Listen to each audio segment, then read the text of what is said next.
Olá, amigo internauta, seja bem-vindo ao programa Espiritualidade Natural. Nesta edição, Ramesh Anaitar, fundador do Instituto KVT e ancião da tradição Tubacuaçu. Aproveite o conteúdo enriquecedor e realmente vai tocar a sua essência, a sua alma. Ramesh Anaitar, aqui no programa Espiritualidade Natural.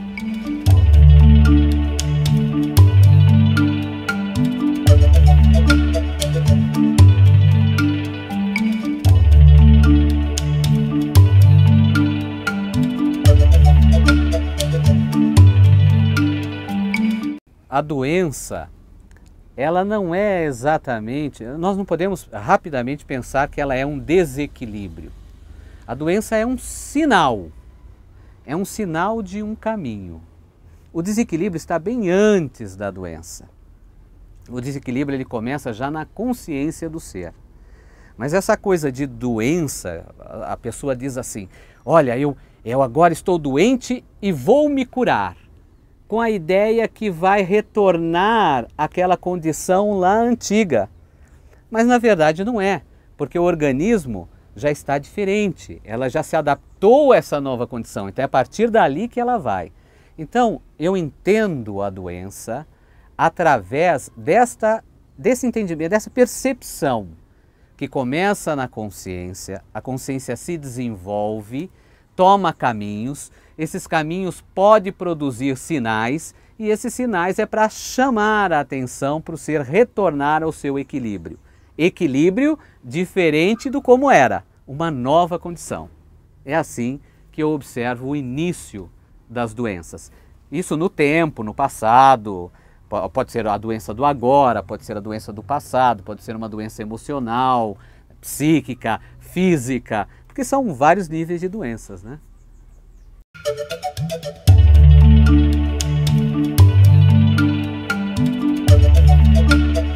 Depressão quer dizer dar pressão a si mesmo. Uma depressão, ela tem vários fatores.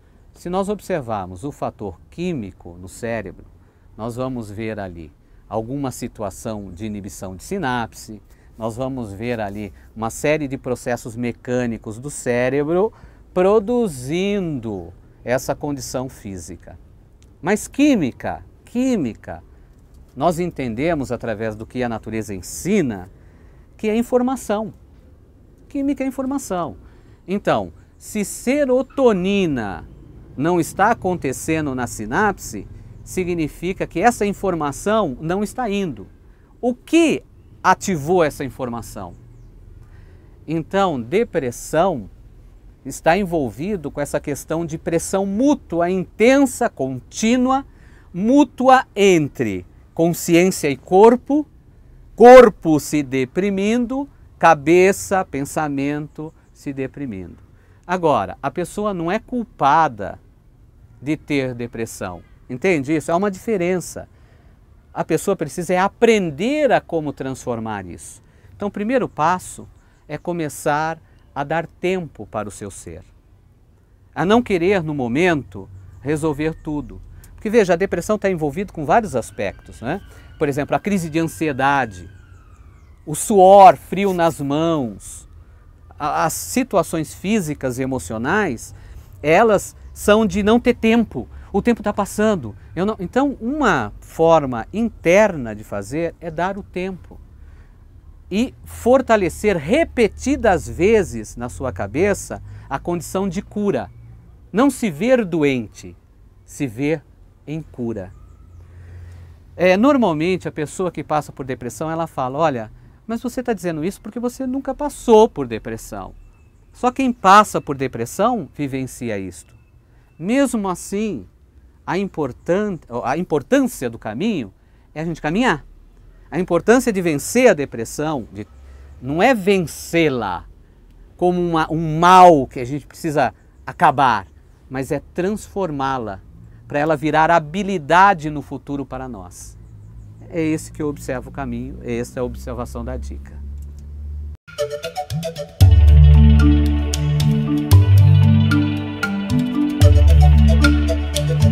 Primeiro, que cura não é uma coisa minha não é uma coisa sua, ela é.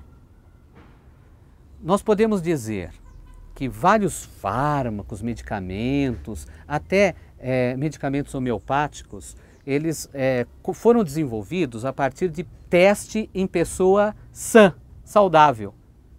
Mas qual que é a condição de uma pessoa saudável, né? Então essa cura não é só estado saudável do ser. Essa cura é uma potência do desenvolvimento do próprio ser. É assim que entendo a cura. O desenvolver do ser é a cura. Através desse desenvolvimento, ela vai manifestar isso no quê? Em sua emoção, ela vai manifestar isso em quê? No seu corpo físico, ela vai manifestar isso na mudança de uma atitude.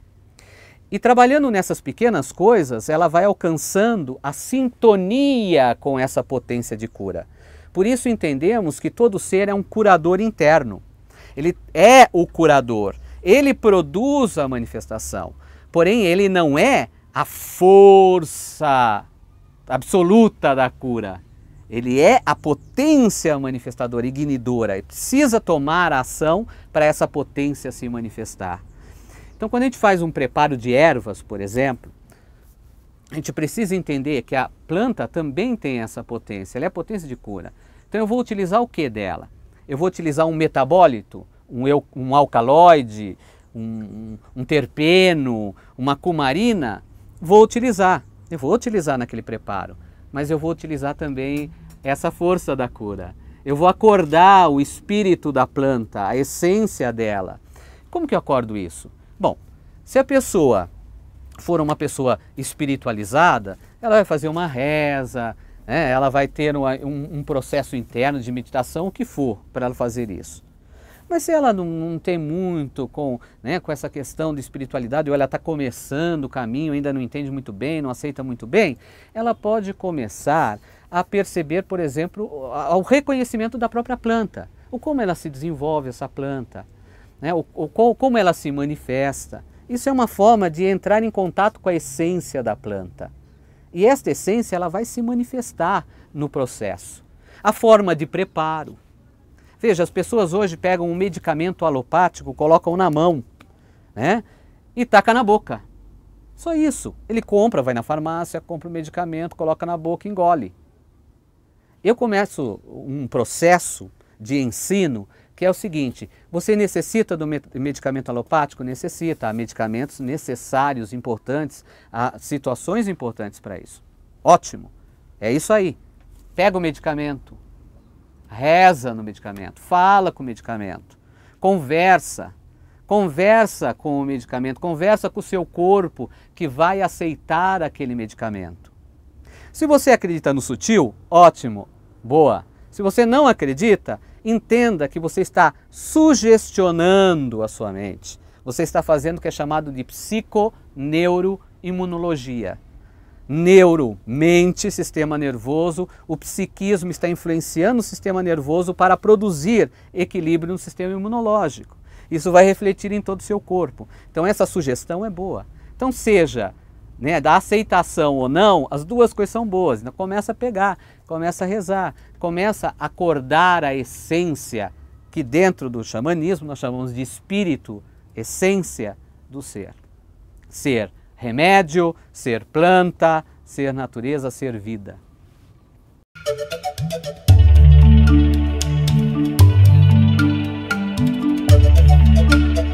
Então, a tradição Tubacuaçu, ela é a reunião de conhecimentos de um povo.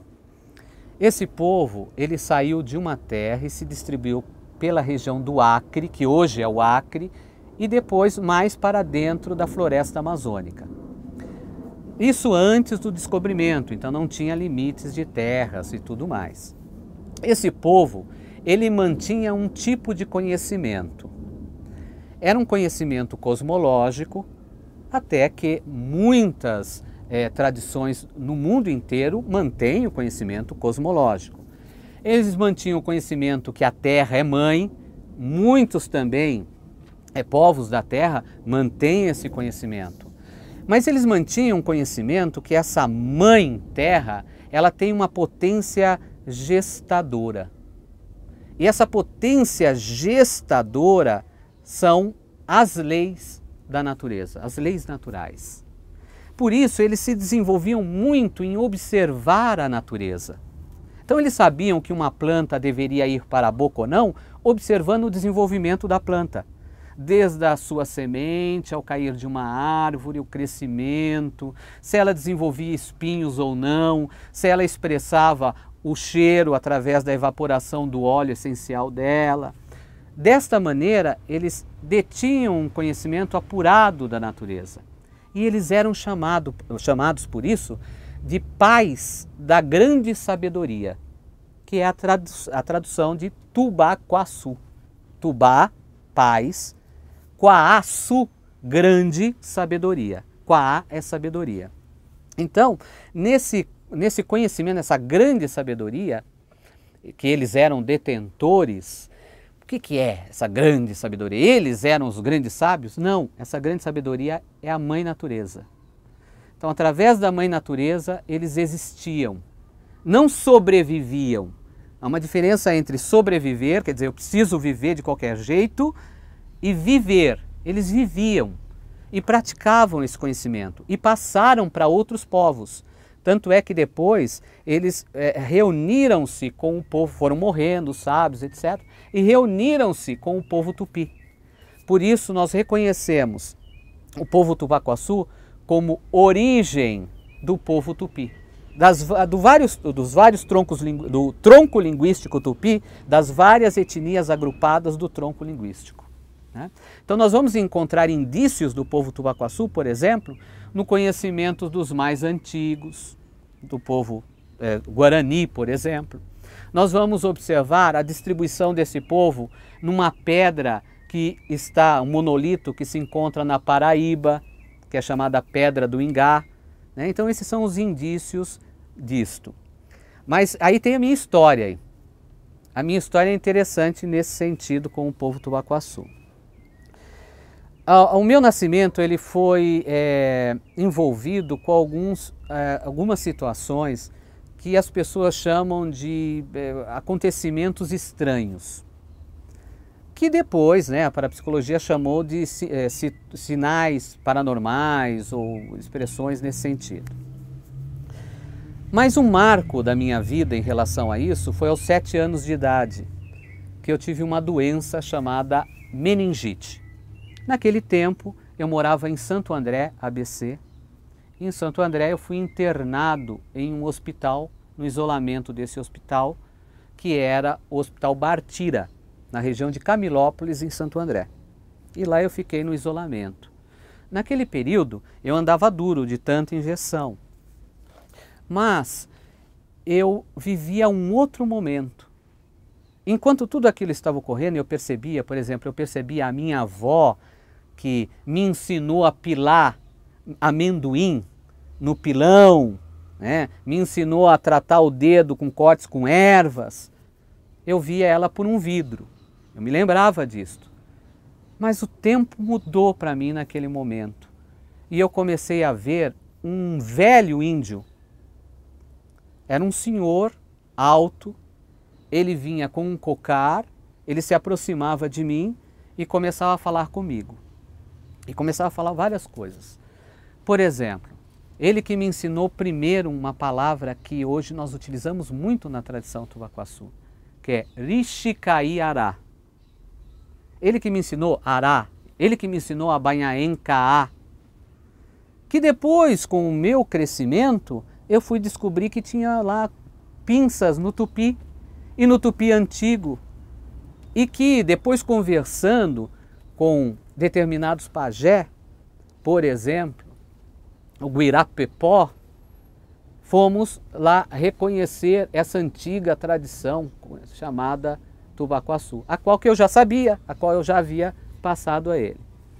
Então, naquele período, eu fiquei mais ou menos próximo aos 3 meses no isolamento. O diagnóstico era terrível. Depois eu fiquei sabendo que aqueles momentos que eu conversava com esse sábio Tubaquaçu, as enfermeiras diziam que eu mudava o rosto, mudava a expressão, mudava a forma de falar, né? Parecia mais velho. Isso depois a minha avó me contando, depois que eu cresci um pouco mais.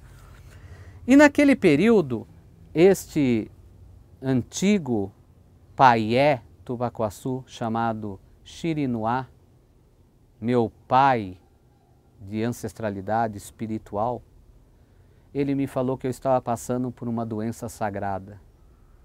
Uma doença que estava transformando um estágio em um outro, para realizar uma determinada missão. É isso que ele me falou.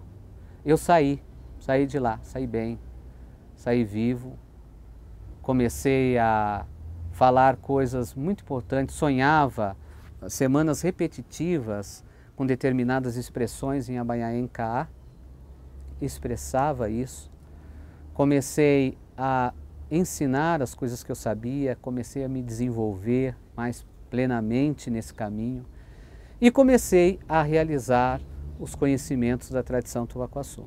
Então essa é a história, marco dessa tradição, o retorno dessa antiga tradição, né? Aí depois a gente foi atrás de indícios, né? Para comprovar, existe mesmo, é, não é, como é. Aí a gente vai fazendo um relatório de indícios.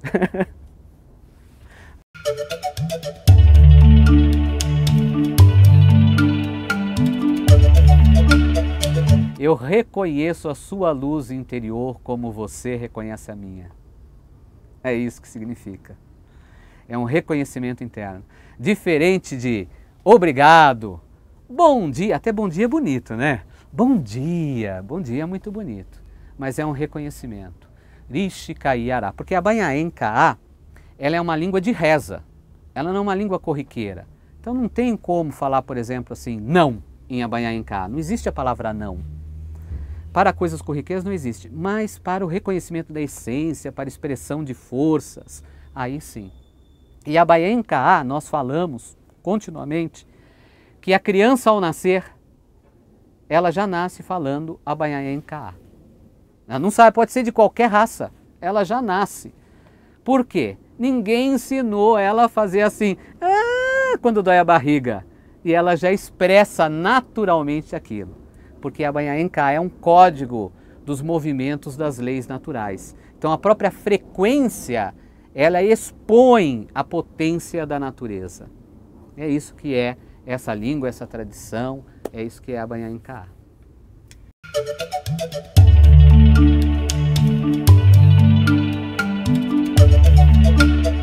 A minha mensagem final é